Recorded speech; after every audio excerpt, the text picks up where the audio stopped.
নমস্কার। চলুন আজকে আপনাদের নিয়ে যাব প্রায় ৫০০ বছরের অধিক প্রাচীন বঙ্গ তথা বাংলা সংস্কৃতির এক আঁতুড়ঘর হুগলির গুপ্তিপাড়াতে।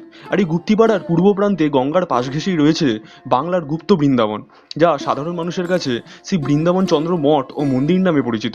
সেই বৃন্দাবন চন্দ্র ছাড়াও এই মন্দির চত্বরে রয়েছে আরও তিনটি মন্দির, যথা শ্রী চৈতন্যদেব, শ্রী রামচন্দ্র এবং শ্রী কৃষ্ণচন্দ্রের মন্দির।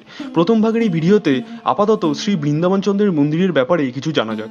শ্রী চৈতন্যদেবের মন্দির লাগোয়া দক্ষিণমুখী খিলান বিশিষ্ট বাংলার আটচালা শৈলীর এই মন্দিরে রয়েছে অপূর্ব ফ্রেস্কো পেন্টিং, যেখানে আমাদের হিন্দু ধর্মের বিভিন্ন পৌরাণিক কাহিনীগুলিকে তুলে ধরা হয়েছে। এছাড়াও এই মন্দিরে রয়েছে অপূর্ব কিছু টেরাকোটার কাজ। মূল মন্দিরের গর্ভগৃহে বিরাজ করেন শ্রী শ্রী বৃন্দাবন চন্দ্র। এছাড়াও রয়েছেন শ্রী জগন্নাথ দেব, শ্রী বলরাম এবং শ্রী সুভদ্রার অপূর্ব দারু বিগ্রহ।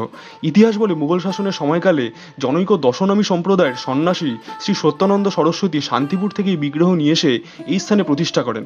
পরবর্তীতে রাজা বিশ্বেশ্বর রায় আনুমানিক ইংরেজির ১৮১০ সাল নাগাদ এই অপূর্ব মন্দিরটি প্রতিষ্ঠা করেন। আরও উল্লেখ্য যে এই গুপ্তিপাড়ার অঞ্চলের রথযাত্রা বাংলার দ্বিতীয় প্রাচীন রথযাত্রা হিসাবে গণ্য করা হয়ে থাকে। আর হ্যাঁ, এই গুপ্ত বৃন্দাবনের দ্বিতীয় ভাগে থাকছে বাকি মন্দিরগুলির সম্বন্ধে, তাহলে অবশ্যই চ্যানেলটিকে সাবস্ক্রাইব করে অবশ্যই পাশে থাকবেন। আবারও দেখা হবে পরবর্তী পর্বে। নমস্কার।